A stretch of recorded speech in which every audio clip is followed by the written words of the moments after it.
Well, it was his now. It was a rough 2 weeks, but turns out this is really happening. The anxiety was building inside of his head. His mind was racing. Oh, so many people that he needs to try and protect now. Oh, so many lives that he's responsible for. But he wasn't alone. Everyone who was with him on his journey, and some who weren't, were now at his side. So Prometheus felt it prudent to go out and see who was inside of his young barony. Hello, welcome to Pathfinder Kingmaker with me, Boltish McGammar. Let's check on one thing before we go and explore the rest of the area. This is my room! Isn't it awesome? Let's grab this. We just have a magic +1 flail just lying around. Sure, why not? And then let's get out of our room. In due time. There are several people that are allowed to talk to here, most of which we've talked to before. Of note for someone new, though, we have someone down here named the Storyteller. That is not far. And we should talk to the Storyteller. The man standing before you resembles an elf, but is a very old one. His face is wrinkled, and his beard is all as white as mountain snow. The man seems to be completely blind. The old man stares past you with unseeing eyes. He seems to be consumed in his thoughts. He mutters a soft melody, swaying back and forth slightly to its rhythm. The man shudders briefly and stops singing. His mouth opens and closes a few times, bringing to mind a fish brought to shore. Who is there? Is that you, Your Grace? Who are you? I am an elf from Kyonin. My name is not important. I'm the Storyteller, collector of stories. I collect unknown legends of ancient times. The man smiles, but doesn't seem to be directed toward you. Long ago, I was a smith of Kyonin. The fire of the forge has burned out my eyes, but I am grateful for it. If I could see, I would yet forge suits of armor for Iadara's guards. Instead, I have stepped on the path of an adventurer and gatherer of ancient legends. The old man ponders silently for a moment. Many people are long dead. Their homes crumble to dust, and their bodies turn to ash. Only legends can still tell us of their triumphs and defeats, their joys and fears. I'd be so interested to hear the stories told about us after our demise. I've always been drawn to the stolen lands, where countless expeditions, armies, and even kingdoms have met their untimely ends. When I learned of a new barony being founded in the heart of these lands, I knew I wanted to be a part of its story. So I made the journey here. Are you really an elf? Do other elves age like you have? A common question. Despite my unusual looks, I am an elf. And an old one, yes. Perhaps older than any other elf of Kyonin. However, I doubt my age alone is responsible for my appearance. I keep the stories of many people and races, some forever gone from the face of Galarian. But they live on in my memory and my heart. When I accept a new story, I lock it within myself, bearing the weight of its words and emotions that they invoke. I sometimes think that I probably should have died long ago, but some incomprehensible force is keeping me alive and granting me the ability to continue my quest to gather stories. Be it divine power or fell curse, I'm grateful either way. How could you tell it was me? The old man smiles slightly. It's not so hard to recognize a ruler by the way he walks. No one here steps as confidently as you, Your Grace. Prometheus finds that very hard to believe. Alright, would you care to trade stories with me? The man's voice rustles like autumn leaves. I am a collector, not trader.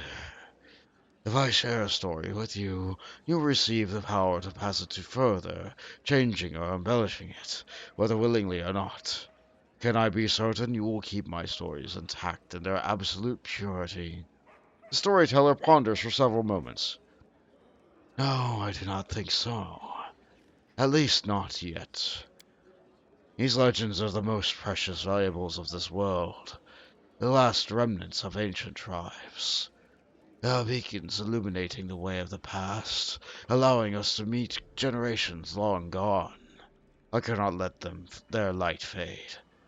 The path to the past must not be lost. The old man thinks for a moment, then continues. But I can offer you a deal, your grace. If on your journey you discover items that come from eras past, bring them to me. If my eyes can see the stories that these relics hold, I will gladly share them with you. And if you find all the pieces of any ancient artifacts, I can even recall my smithing skills to unite them and restore their power. What a powerful old man! Incredibly powerful. I love this guy.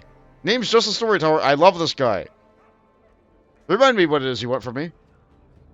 And your travels pay special attention to items from ancient eras. There must be an abundance of such things throughout the stolen lands, for these lands remember stories of the rise and fall of many kingdoms. And if you find all the pieces of ancient artifacts, I can even recall my smithing skills to unite them and restore their power. I found the shards from the ancient artifact. Can you restore it with me at your anvil? May I? The storyteller gently touches the items from your pack. You have gathered all the fragments of the necklace of double crosses. They can fit into my hand. They carry an inglorious story. Allow me to tell the tales I restore it. You expect the story will amuse you, and perhaps even give you some food for thought. So what is your answer? Will you trust me with this treasure? The storyteller eagerly awaits your response. Restore the necklace of double crosses! The storyteller holds the pieces of metal carefully in his hands. I shall begin. Not every legend speaks of heroic feats. Some tell of atrocities and wicked things. I will breathe my gift into this necklace, that may tell you something of itself. Oh, I got it? That's it? I think that's it. Okay. So, let's take a look at this real quick. Necklace of double crosses. The amulet grants a wearer +4 bonus to trickery, stealth, and mobility checks. I'm just going to use that while I'm in the town, because that sounds really useful for skill check stuff. Melee attacks deal against flat-footed opponents, not flanked, deals an extra 2d6 sneak attack damage, that is precision damage, and when an ally moves away from the wearer in battle, the amulet forces the wearer to make an attack of opportunity against that ally. I'm not sure that last part is actually working in this game, because I have never seen that actually trigger. Which makes this kind of lose some of its flavor, but it's still an incredibly good item. Incredibly good item, and if your allies are near you, they're probably just going to 5-foot step around you anyway, which prevents you from taking that attack of opportunity anyway. So you're good. Plus, you can always just move away from them, and then they can move away from you. You can communicate with your allies and get things to work. Anyway, let's continue talking to the storyteller. The storyteller twitches as you approach. Ah, your grace. My stories are calling for you.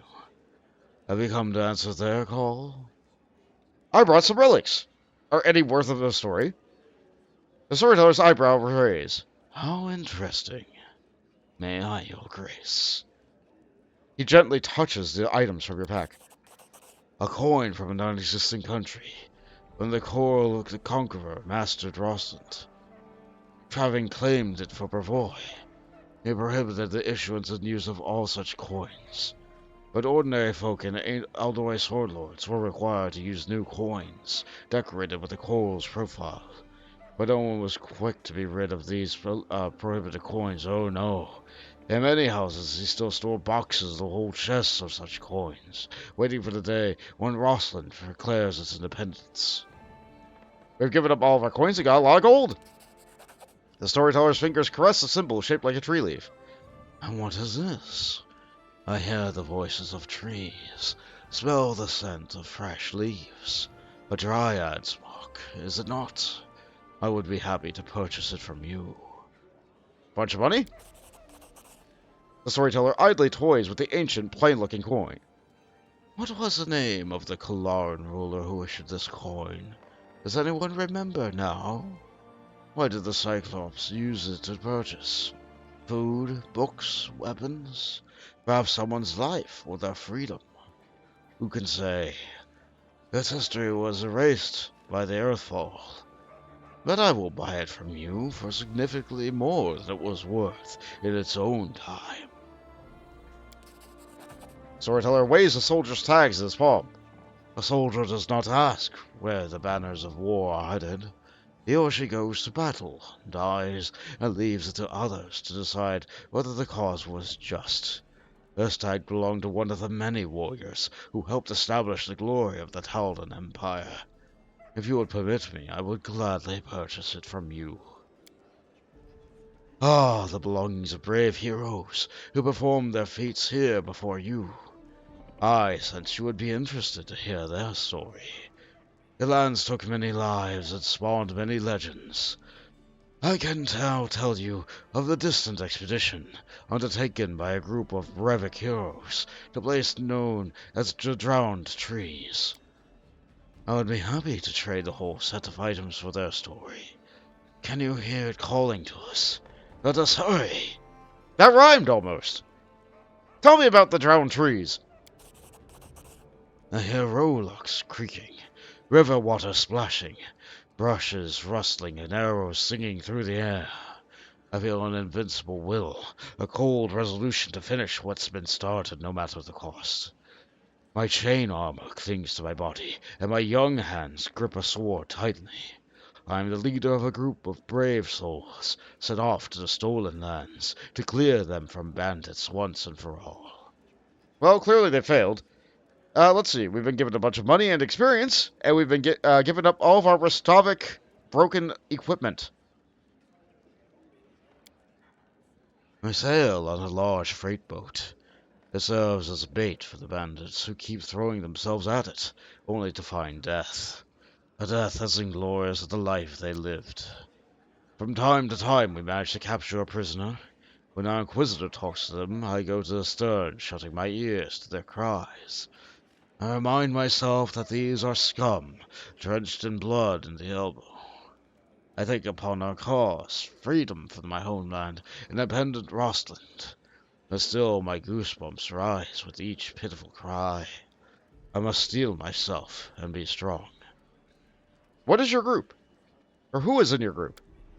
A paladin, a ranger, a sorceress, a priest, an inquisitor, and me, a fighter. All experienced combatants. Over and over we've saved each other's lives in time of need. Why do you question the prisoners? The bandits attacking our boat are small fry. We're looking for their main lair, a place known as the Drowned Trees. We seek their leader, the bandits, an underwater monster named Darguldrun, and we will not leave without his head. Okay. Sounds very similar to the Stag Lord, but they probably had a rougher time of it. Have there always been so many bandits in the Stolen Lands? This land swarms with them, and we'll meet them more often than common merchants. You see, we started a rumor that the Aldoy Sword Lords are using this boat to sneak treasures out of the country. Now half the gangs in the area are hunting us. Please continue. At night, it seems a whole army is attacking our boat. Far too many for us to fend off. But luckily, we don't have to. All the battle monsters are we summoned in a pitch-black magical darkness. We drink the potions we prepared and dive under the water. The scum breaks into the hold, then so treasure they find their final surprise. The work of Rostovic alchemists, a trap. A dozen barrels of highly explosive oils. We watch from a safe distance as a boat is blown to pieces in a deafening explosion. Everything is gone, according to plan. The more who die here, the fewer will meet in the Drowned Trees. They march through the forest, then camp to regain our strength. Their nest is close. Our Inquisitor discovered everything, even the location of their secret entrance. Today we rest. Tomorrow, the Bandit King will draw his final breath. Even if you sneak into a bandit camp unseen, how will you handle all of them? Each of us is worth 24 in battle. Besides, we are all well prepared. Chaos, confusion, and summoned monsters will be at our side. And fire. Lots of fire. Yeah. Okay, alright, fair enough. What kind of secret entrance? An underwater path winding along the swamp bottom. We had potions to breathe freely underwater. We couldn't see beyond our outstretched arms in the muddy water, and there were plenty of traps along the way, but the Inquisitor learned all the signs that marked a safe passage. At least, we believed she did. That's ominous. Please continue. We trudged through the muddy waters. Suddenly a giant log, studded with blades, falls from above. I managed to stagger back, but the paladin who walked alongside me is now a gory sight, spread thin across the ground. Ugh! The next moment, a monstrous creature emerges from the darkness. A twisted cross between fish and monkey. Ah, yes, the monkey fish spell. I'm familiar with it. Its clawed hand reaches out, effortlessly melting away the Inquisitor's flesh, and ripping out her heart. Okay, that's not the monkey fish spell then. Carry on. This is the king of the bandits, Dargol Dune. The bandits we captured did not lie, but the secret passage he spoke of led right into the underwater lair of his master. I buried my terror deep in my soul. There was no time for weakness. There were only 4 of us left, and we were grasping for air by the time the freak lifeblood stains of the water. We leave the believed body on dry land, then retreat and recover. Only now I allow my hands to tremble, my breath to race in bin, my tears to flow. What kind of monster was this Dargold Rune? They say he was once a normal human, but he offered a powerful fae, offended even. She cursed him, turning him into a monster, but one bestowed with the ability to breathe underwater and melt human flesh with his touch. With these powers, he became the Bandit King. Do you find anything useful in Dargol's lair? Oh yes. The Bandit King was a true collector of magic items. We lost 2 of our friends, but what we found there would help us finish what we started. Okay. Typical adventure things. Fight the boss, loot the horde, continue the adventure. Got it. So the bandit wanted to set you up, but you played right into her hands. You could say so. Dargol Darun didn't expect an armed party to appear there before him, but we too were unprepared for the encounter. The bandit's lie cost both sides dearly. Please continue. The next night we returned the same way. We swim up to the surface and quietly gather our bearings. Above us looms the drowned trees, enormous dead trunks emerging from the water, bridges crisscrossing their branches. The air is filled with the brim of sounds of battle. Having lost their king, the bandits now battle each other for power, and we are ready to join the fight. We leave at dawn. Behind us, smoke rises up to the sky. The bandit nest smolders as it blazes. Only 2 of us remain, the priest and I. We've won. This victory tastes of ash, cinders and swamp ooze I had. I ask him, tell me, Esvanki, was it worth it? He puts his hand on my shoulder and says, yes, Jamandi. Now the stolen lands will be ours. I wish I believed. Storyteller heaves a sigh, runs his hand over his face, and rubs his temples. Thus the expedition of the drowned trees came to an end. I must admit it was no easy feeling for me to stand in the place of the staring woman. The steel of her soul was colder than ice. Wait, this is the story of Jamandi Aldori? But she's still alive! Some people become legends in their own lifetime. Jamandi has performed many glorious feats, and there may yet be more ahead. If Jamandi has once cleared the stolen lands of bandits, why must we do it all over again? The death of Dargol Drune, the destruction of the drowned trees weakened the bandits, but not for long. The paladin who died was a noble. It was he who was supposed to claim the stolen lands and send in his troops. While Jamandi sought another candidate or a priest capable of performing a resurrection ritual, a new bandit leader emerged, and a destroyed fortress to the banks of the Tuskwater. Within a year, the stolen lands were swarming with gangs once more. That's very unfortunate. Well, thank you for the story, Storyteller. The storyteller inclines his head respectfully. Let's see. Can you tell me one of your stories again? You can just hear the stories all over again if you really want to. But there's no real reason to unless you missed dialogue and you want to go back through it.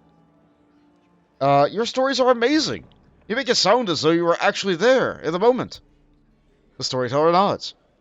I gained this gift after I lost my eyes. When I touch relics, I can feel the thoughts and emotions of those who previously owned them. If the emotions are strong enough, I can even see the events I left those impressions. Amazing. I need a wise advisor at my court. Would you like to serve me in matters of state? The storyteller's voice grows soft. Thank you for your words. I am unlikely to be able to interpret the intricacies of the political world or the affairs of the treasury, but my advice regarding the magic of the arts would be useful to any ruler. Ah, so I don't have the position you're able to use yet. Got it. Well, I'm glad that we got you and your friendship and your ability. Like, I don't know. This is a great guy to have. This is a great guy. He's not a fighter, but an amazing smith capable of reforging artifacts. Someone so learned of the world that they can learn a story just by touching things. Amazing. Amazing. I'm sure there's magical spells for such things. Maybe he's just permanently imbued with them. Fascinating. I'll leave you to your legends. Till we meet again. The storyteller doesn't answer, his unseeing eyes staring silently and ahead blankly. Amazing.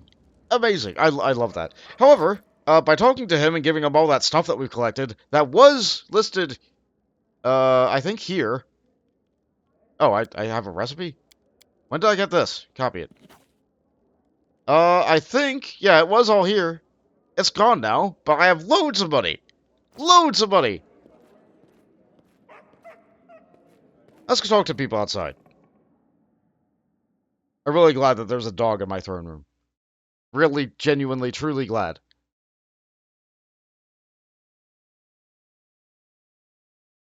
Apologies for load time. There's a lot to load. I'm loading the kingdom for the first time. The kingdom will look slightly differently depending on its alignment, and its alignment is picked the moment that you become a baron. I'm pretty sure there's another way to change it, like maybe if you stick with a different alignment for a couple of weeks. My savior. You asked if we'd meet again, and here I am. The savory aroma of herbs and flowers is the first thing that lets you know that your longtime acquaintance is here. The nymph looks at you in a strange way, like she'd never looked at you before. I see your fate has changed since last we met. Now you are the ruler who will determine the destiny of these lands. I am their living heart, the whisper of the wind, the strength of rivers, the luxuriant growth of the meadows. Do you wish to touch this power? I will show you a place where we can finally meet in flesh, you and I. Deep in the woods, there is an old mossy ruins long abandoned, nearly swallowed by the thicket. There is an old tree growing among the stones in the yard, which I remember as a seed. A shadow under its green crown I call my verdant chambers. Visit me there, my lord, and come alone. A nymph's reward awaits you. I don't need any reward. Seeing you is the best reward for me. Let's be nice. We're playing nice with the Fae. Then come to my chamber and be my guest. We'll share stories and laughter, imagine the future, and dream. So long, I will await you there, as the ground waits for spring under the heavy winter snow. I believe that Lindsay's journal has something about that. Let's see here. A just reward. Meet the nymph in her verdant chambers. This is Lindsay's interpretation. Let's see. After defeating the Stag Lord, not only were we completed with the Aldori's task, but saved a beautiful nymph, the Guardian of the Bloom, who no one besides our daring leader had seen. A well-deserved reward awaits our hero. Meet the nymph in her verdant chamber. The nymph suggests our brave baron set off to her chambers, an old tree growing inside the ruins in the middle of the woods. She didn't invite anyone else. Looks like the nymph is the only interested in offering a reward to the baron. Oh, I don't like this suggestion. If I were in the baron's shoes, I'd definitely stock up on invisibility potions or some other means to avoid trouble. Good advice. It's always good to have a backup plan in case things turn sour, especially when dealing with the Fae. Wow, my kingdom's... Oh, the music for my kingdom is so gallant. Anyway, I need to talk to two people. Let's take a look at the map. I should talk to Harrim because I've never talked to him before. And he did ask me to go out on an adventure, so let's go ahead and talk over to Harrim.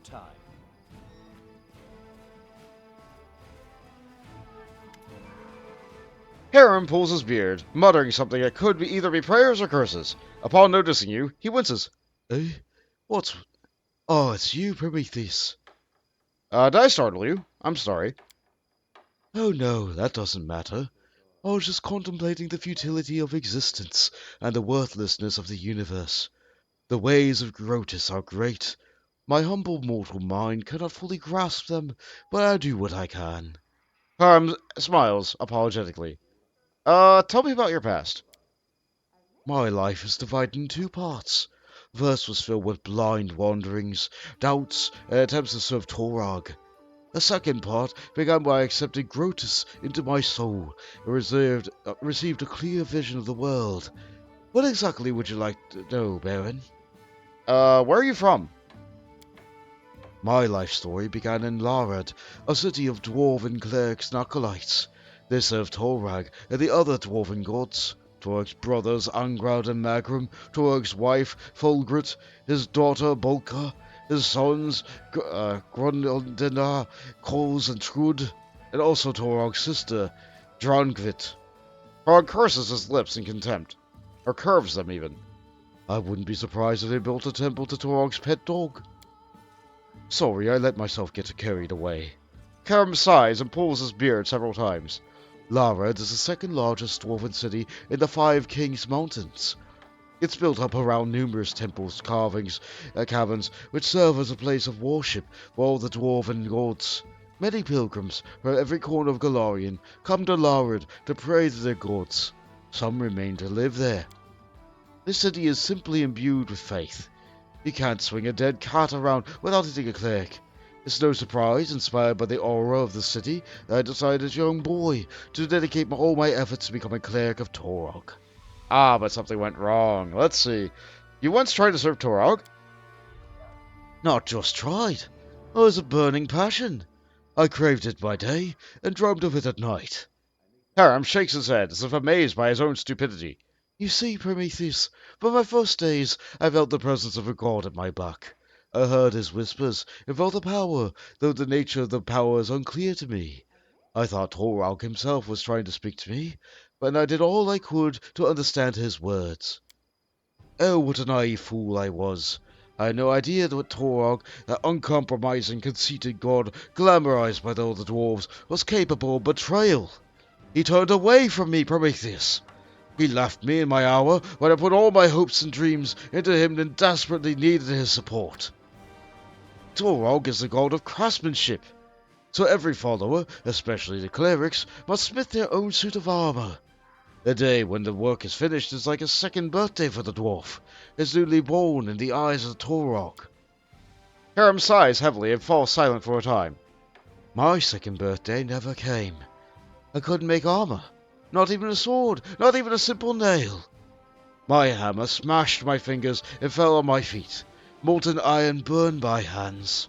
The clerics laughed as they healed me.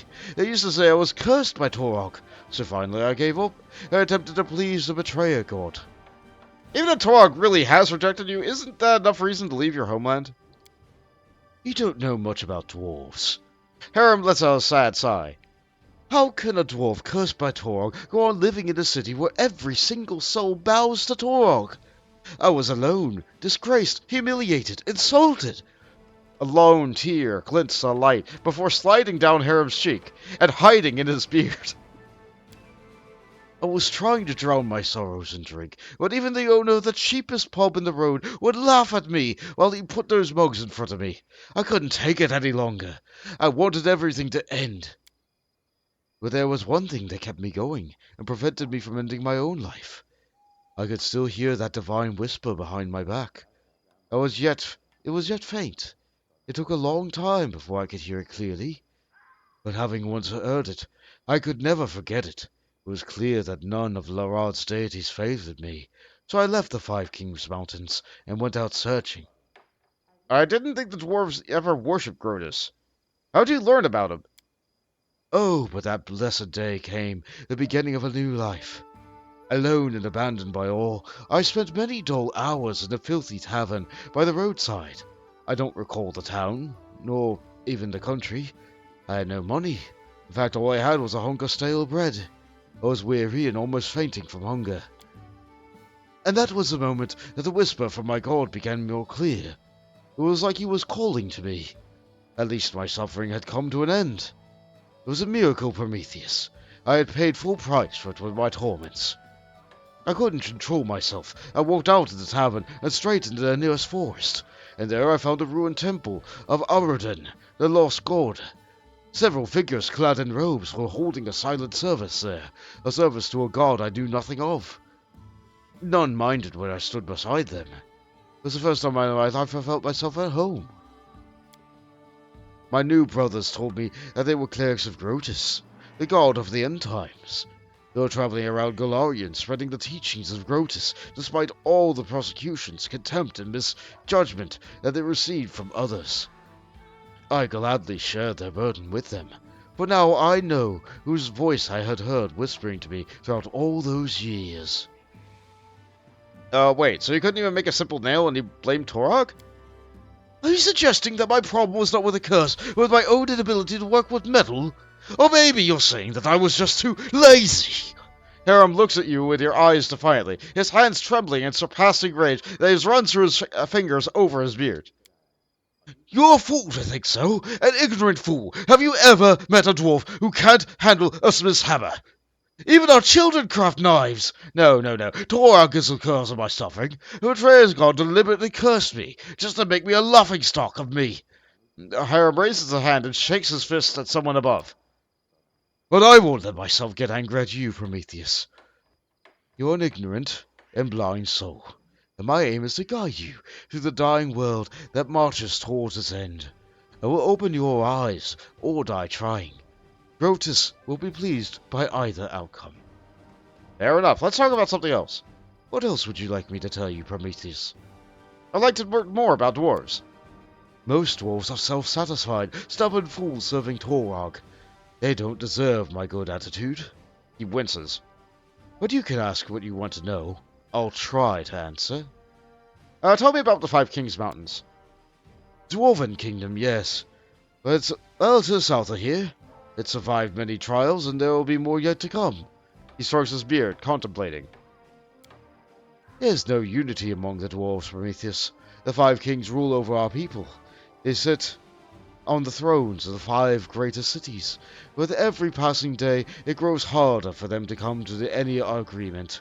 The only thing uniting the 5 Kings Mountains is a sky citadel of Highhelm, the great dwarven fortress at the mountain's heart.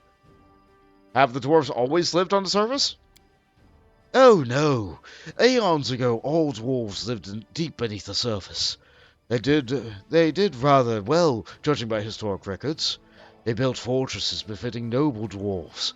But our restless god Torag sent us a prophecy, the quest for the sky. He ordered all the dwarves to abandon their fortresses and press upward to show their beards the sun, as they say. This journey was long and bloody. Many dwarves perished on the way. Others turned back, keeping to their ancient strongholds. Eventually, they turned to the evil Durga, grey dwarves. But those who survived, reaching the surface, they founded the Sky Citadels, the most glorious cities in dwarven history.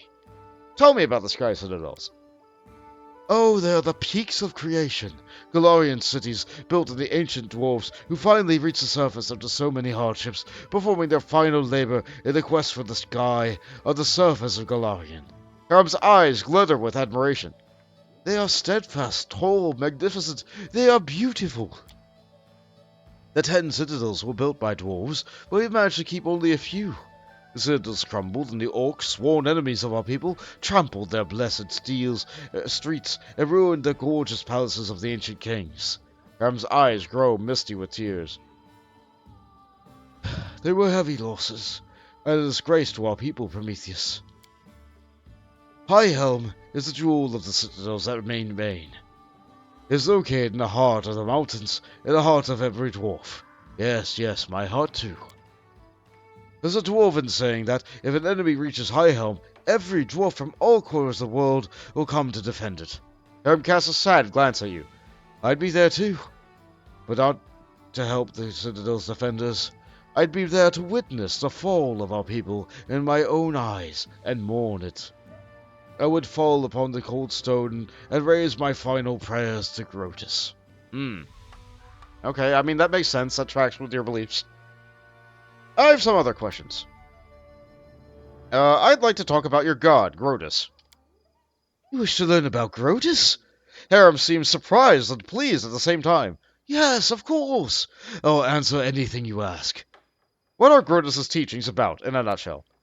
Grotus is the end of all that exists. Harrim smiles. He obviously been waiting for this question. Look around, Prometheus. What do you see? Look again and realize that everything will be destroyed. Our clothing and our armor will turn to dust. Our walls of the palace will crumble into ruin. The trees will fall. You and I will die much sooner than that. Grotus is a timeless watcher. He's been locked away by Pharasma, the goddess of rebirth. From her boneyard, he watches over the world, knowing the time for the final reaping shall come. He's the bloated moon hanging in the sky. He's a harbinger of the last days. He's the one who will stay when all others are gone. Pharasma has Grotus locked in her boneyard? So she's stronger than Grotus? Of course she's stronger for now. Harrim nods with dignity, stroking his beard. Grotus is weaker than Pharasma and many other gods. I'd be a fool if I tried to claim otherwise. If Grotus were stronger, the end times would already have come, wouldn't they? But the powers of other gods fade away. They dissolve slowly, a grain in a century. Grotus collects those grains and waits. He doesn't need to hurry. He knows that his time shall come. Okay. Alright, so... a kind end times god? No rush, yeah, you go ahead, live your life. Alright, I'll end it when everybody else is done. I'll just sweep all the dust and put it in the bin. Okay, fair enough. Usually clerics can speak with their gods. What does Grotus say to you? What is his will? Harrim shakes his head in resignation. Grotus doesn't speak to his clerics. Actually, Grotus doesn't need any clerics. The dwarf raises his sad eyes to you. He only allows his whispers to be heard, and only by those who are dying to hear them. His words are unclear, but they call to you. His voice comes with a soft rustle of fallen leaves, his woeful wailing wind at the mountains pass, with the roar of the raging blizzard. It calls to you to strike out on the road. Onwards, always onwards, over the pass, over the bridge, and further along. Up ahead, where the edge of the grey robe flasheth, and your candle sputtered the last time before dying. Onwards, always onwards, until your feet can no longer carry you. Harrim falls silent, submerged in his own thoughts. Thank you for telling me about Grotus. I have learned enough for now. Then let me ask you, what do you think about Grotus? I like your tales. There's an inner truth to them, or it was interesting to learn about him, no more no less, or to be honest, I don't want to have anything to do with him. I like all three of these answers. They're all appropriate. I'm gonna say that there was an interesting truth to them. Harrim nods in contentment. I'll be glad to talk with you about Grotus any time, Prometheus. After all, that's why I travel in your company. Have you ever regretted your decision to abandon Torag and start worshipping Grotus instead? Your question might even seem offensive, Prometheus, but I'm not offended. I realize that you ask it because you wish to learn more about Grotus. Harrim squeezed his beard with his fist, but in a moment he lets it free again. Torok betrayed me, Prometheus. All he's ever done was look down with contempt on all the futile efforts to please him. I crafted armor plates, but they fell apart with a single strike of a fist. I smith swords, but they broke at the hilt. Torok's priests used to say that such failures were the curse of their uncompromising deity. Harrim's fingers grab his beard with such force that it seems like he'll tear a handful of hair out of it. It was Grotus who opened my eyes. He showed me that a failure is a manifestation of his will. The end times is near, Prometheus, and every failure is just another step towards it. Torok's curse is only half the reason for my failure. The other half is the blessing of Grotus, which I have become born from early childhood. Harrim smiles warmly at his thoughts. So the short answer to your question is no.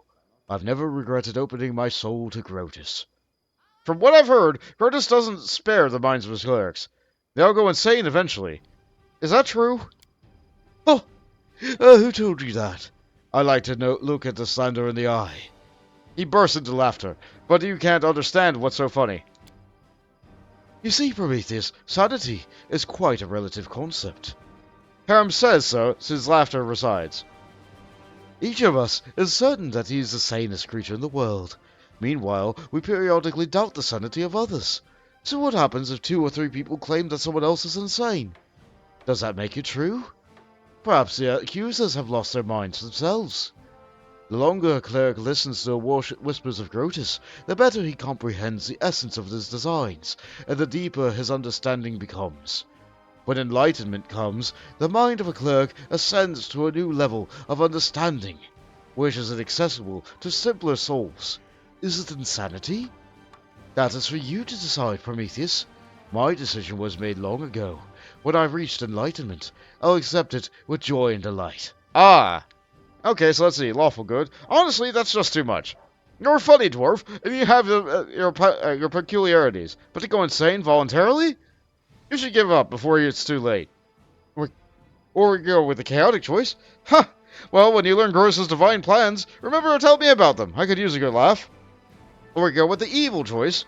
Your eagerness is to be commended. It is commendable. I'm going to go with the chaotic one, because it's amazing. Grotus seems not to hear the irony in your words. Oh, of course I will tell you. I will tell everyone. The words of Grotus will lead us forward unto inevitability. Okay. Are you sure you want to see the Dwarven ruins? Why open up the old wounds? Harrim looks down and strokes his beard a few times before answering. I'm not sure, Prometheus. This will likely bring nothing but pain. I suspect I will regret going to the ruins. But nevertheless, I ask you, please take me there. Alright. We could tell him to leave, but we're not going to do that. Thank you for a conversation. We'll talk later. Harrim nods with dignity. I'll be happy to continue our conversation later. Amazing! All's clear, guys. Sure. I think that there's a magic item up here.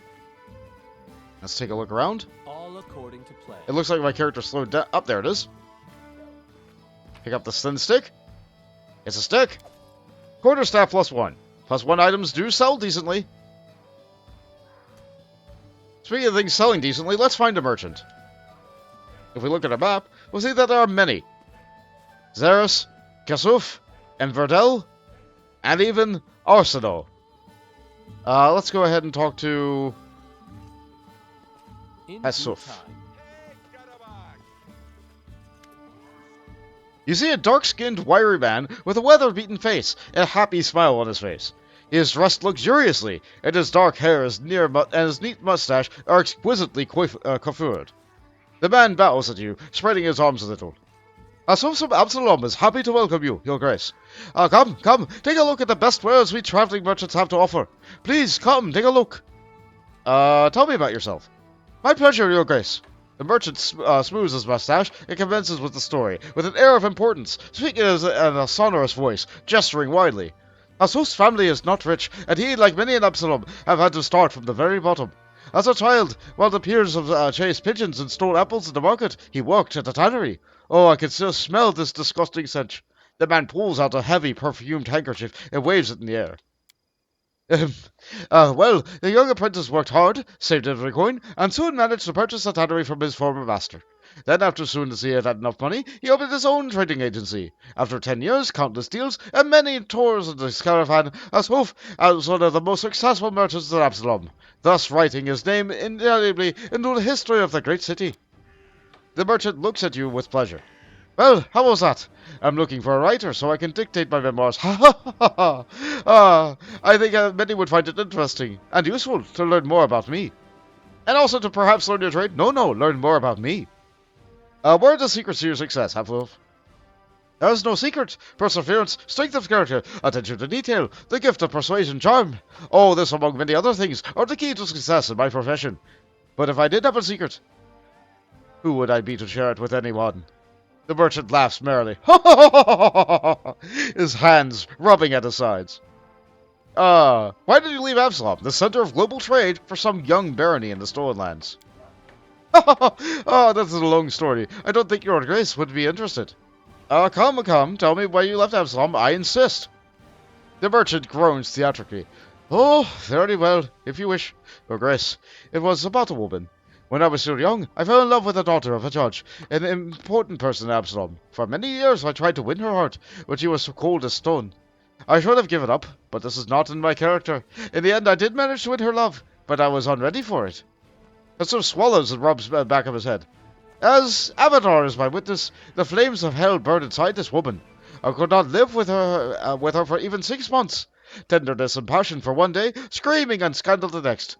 Sometimes she would break into my office during the business meetings to make a jealous scene, and sometimes pulled on me by my collar from the finest taverns in town. I couldn't sleep. I was nervous all the time. It had started to affect my business. I realized there that nothing else could do but run. Leaving her and remaining in the city would be impossible, even in such a city as Absalom. I see. I decided never to return, and I still fear that wildcat of a woman will follow my trail. Hassuf stops talking and stares into space without blinking. Although, sometimes after a couple of jars of wine, I still remember her. Perhaps it was I who unleashed this tornado in her. If somehow I'd behave differently. Okay. Nevertheless, maybe they have, like, multiple personalities. Maybe they're bipolar. Maybe you're doing something bad at your business meetings that's really... Yeah, I don't know. Just hearing one side of the story, that's not enough for me to discern who's really the problem here. Anyway, let's take a look at your wares. So, shopping. I know you guys don't really, not everybody likes seeing me shop, but it's very important that I shop for these items at this particular point in the game. Namely, I need a couple, yes, Eyes of the Eagle. Trap Spears, Gloves, necessary, 1000%, need. There's other things here that are really good, but I don't really need. Let's do price descending. The most expensive stuff is not always the best. Let's see. Court of Stubborn Fury. So become fatigued, you take damage. Okay, so this is good if you rage, but I don't really need that. I think I need it. Here we go. Plentiful odds. +2 luck bows to lore. And damage rolls with bows. Sure. Delightful. I won't be able to buy everything I want to buy right now because I won't have the money. I need money for other things. But these are essential. Mega holding. Very expensive. Necessary. 1000% necessary. I think you used to also have to go to a merchant in order to buy the build points. Now you can do it from the menu. So that's nice. Good quality of life change. Wonderful. Am I lacking on rations?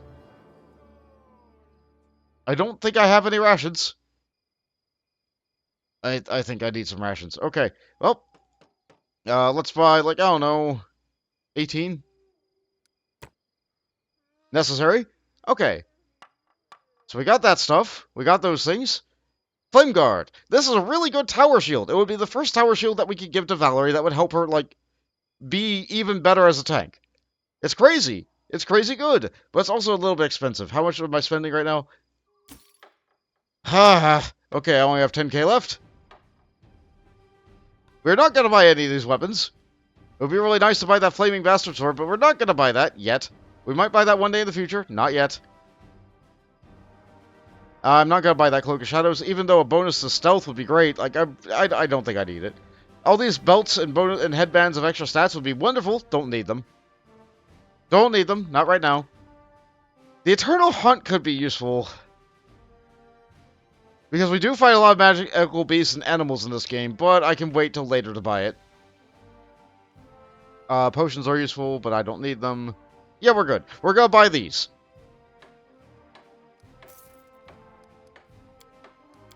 I don't have anything to sell them like that. That's fine. I can sell other magic items later. I want to get this stuff on now. That is not far. I'm trying to open up the inventory, but it's not opening up. There it goes. There it goes. Okay, so, magic items. Transferring Glove. Need right now. I'll put it on someone else later.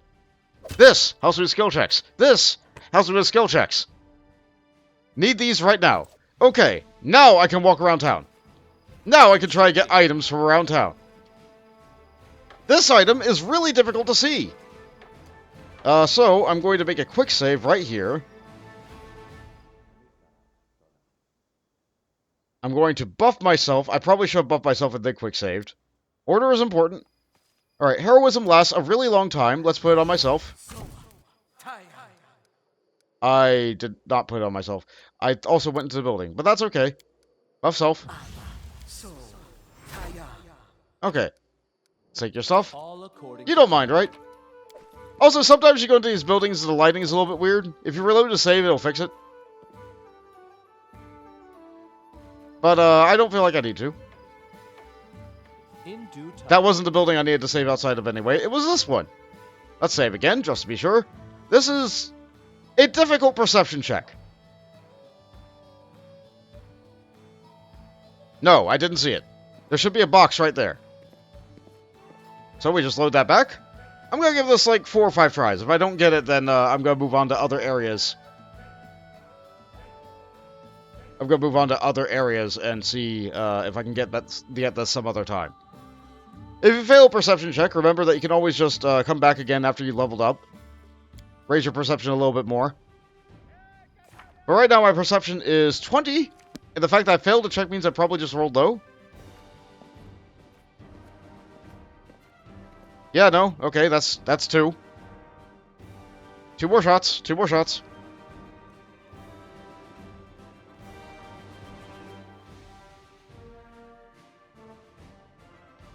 Honestly, this is, like, me constantly reloading a save, I feel like this is the equivalent of me taking 20 to look for things. Eventually, my character will roll 20. No. It appears I'm still not seeing it. One more. Trust me, there's something here. They wouldn't have an empty room, right? They wouldn't have an empty room, right?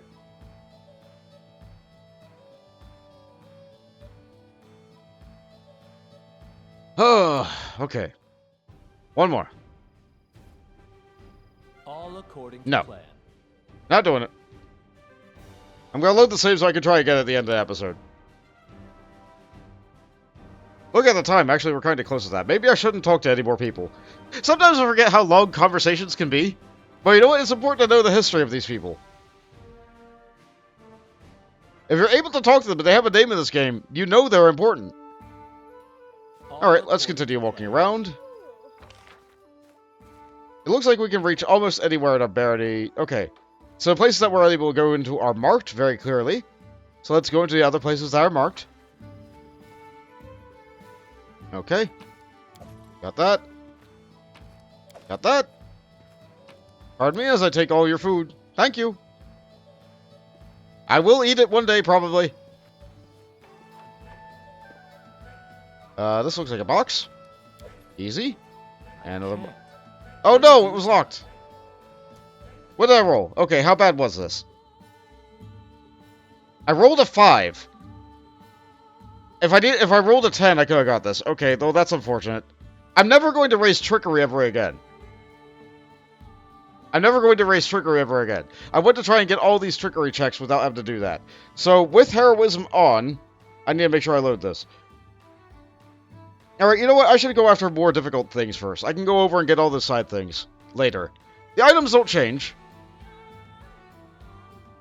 I'm sure you guys don't want to just watch me scum for the rest of the video. You want to actually see where I'm going to get things. Okay, so let's try this building over here.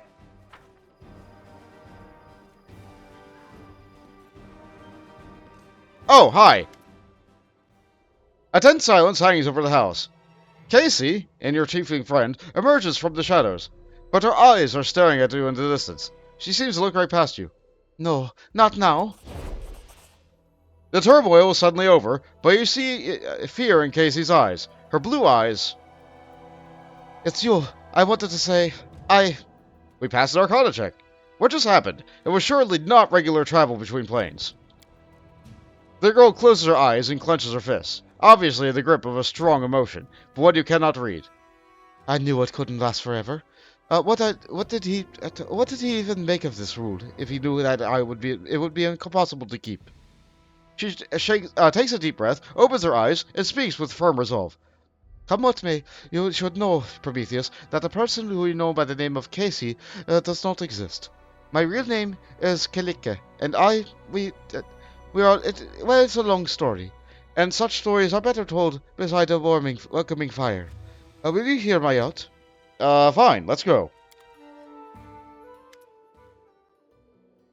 The girl rests her head on her arm and stares off into the distance, lost in memory. Stories by the fire, and the desert where I was born. My fondest memory. When the day is done, hosts and guests, parents and children, friends and rivals, all gather by the fire under the stars, and tell me of their tales. All they did, all they witnessed, all they heard from other travelers, was the whispers carried by the desert wind. My sister and I often struck out to hear those stories, hiding in the shadows, just beyond the circle of light and warmth. We are hellspawn, you see, tieflings and unwelcome guests in Kadira, unblessed by the light and merciful Serenre. We grew up sleeping in a common tent, scavenging food here and there like orphans, but all but outcasts and disowned. We were 13 when we left and set off to find happiness in the cities, and everyone they left behind sighed with relief. My sister and I, we are twins, but as different as sun and moon. Her name is Kinera, and it means a silent flame. She is fire, a cold fire, but one that burns everything to ash. I am a river. It brings me joy to give water to tired travelers, and nurture green shoots. But when I flood, I am bound to bring death. Death. The girl's eyes are full of sorrow. Despite our differences, we are one. Our lives belong to Divine Nethys, and by his mercy we now live. It turns in turns. While one of us is here, the other sleeps in another plane, and when she wakes up, we switch places, just as you just witnessed. So why is it just you didn't remember me when we... So this is why you didn't remember me when we were talking in Demandi Aldori. How could I remember you? I never met you at the time. That was Kinera. He was the one who talked to you in the reception, and helped you fight off the assassins. We usually write each other our notes, recounting in detail what happened, and describing any friends that Kaessi has made. By that time, we switched right in the middle of a mansion engulfed in fire and filled with assassins. Kinera didn't have the time to write any notes. And how is it that you began to live in turns?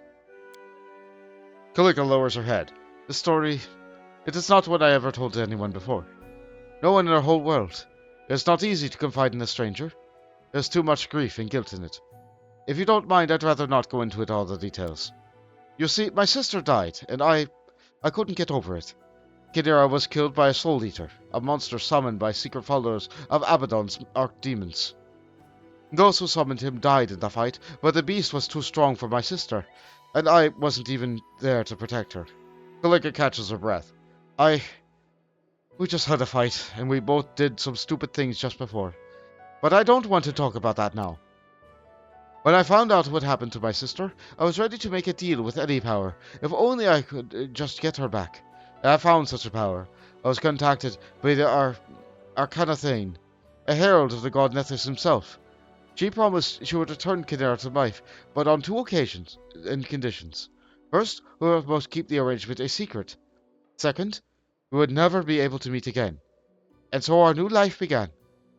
Now we flee through the world, guarding our secret, always introducing ourselves as Kaessi to hide out that there were 2 of us. And we switched places with each other at random. When one lives, the other sleeps in a demi-plane, one created specifically for us. What a terrible twist of fate. And you can't control these switches? No, we can't. It happened at random, most often while we are sleeping, but sometimes in broad daylight. That's why we can never stay in one place for long. When someone witnesses a switch, we usually tell them tales of a special magical way out of traveling, but people start noticing strange things and begin to figure things out. Truth be told, I'm so tired of having to pretend. We knew this couldn't last forever, and now the truth is finally out. What's the point in all this? You revealed your secret to me. It means you've broken one of the rules set by your deity's herald. Yes? Will it make me regret this, Prometheus? I just thought... I felt you might be someone who could help my sister and I change our fates. What can I do for you? We are good, after all. That's actually what I wanted to talk to you about. Kynera was supposed to tell you of an ancient treasury that we found and been looking for. Gold isn't the only thing of value in this place. It may contain ancient relic, taken by Italdan raiders from a respected Kidiran temple of Nethys. It's an unusual relic, called the Disk of the Eclipse. I once heard a beautiful story that was created from the shadow of that hides the sun and the moon. But I don't think that it could be the truth. Nethys is a god of magic, who was once a mortal wizard, whose relics from his temples are usually very powerful. There are many among the followers who think that solving the mystery... Sorry, this voice is hard on me. Who think that solving the mysteries of magic, even rivaling their deity, is the best way to serve him. One of such followers created the disc long ago in the distant past. According to legend, it gave the owners control over planar travel, but one pair of wizards bound to unbreakable ties could use it. While one of them traveled to the plains, the other one was his anchor in our world, and they could switch between. Do you see now why we are so desperate to wish to find the disc? It might help us understand how the switch between the Kynera works. And it should make our divine patron happy. Nethys has its value the desire to understand the mysteries of magic above all else. And how does this come to be in the Stolen Lands? It was brought here by Taldans from the 5th Army of Exploration. Taldor and Kadira were enemies for ages. Thousands of years ago, a soldier broke into the temple of Nethys and stole the relic, to sell it or secretly hoard it as his heirloom. Hundreds of years later, his own kin, or the kin of his 100th buyer, brought the disc to these strange lands, where the Taldans had come, uninvited as usual, to which they finally vanished with little trace. Sometimes history is an intricate lace. You'd never guess where it begins and where it ends. Tell me the location of the treasure. It was called Sorrowflow by the chronicles we read. It was once a Taldan town, found by the veterans of the 5th Army of Exploration. It stood on the shores of a turbulent river, and what destroyed it? One night a terrible flood devastated the settlement, killing many and driving the rest to flee. Only the tower of the cliff remains, which was too high for the flood to reach. Water covered the ruin for a long time, but last year it receded. My friends found it chronicled, which recounted the destruction of the city, and spoke of the Disc of the Eclipse, which was kept there. They managed to track down the ruins, but they were frightened away by the monsters and beasts which roamed the area. If this can help, then I agree. Or if it means profit, then I agree. Or I'm not interested. We can help. We help people. Kalika's sad eyes get a little warmer. Thank you. I will wait for you there, at Sorrowflow. And please, let's explore the ruins together, just the two of us. I don't want to give myself away again in front of all your companions. Breaking the Arcanathane's condition once was enough. I have no wish to anger our god. So long. Something has been revealed. Excellent. Oh boy, I've really got over time now. There's another hidden item inside this location. We're still buffed by heroism. I can buff myself with this now. And I do think that between episodes I will go around and try to open up those boxes. But first I'm going to try and look at the location of another item here.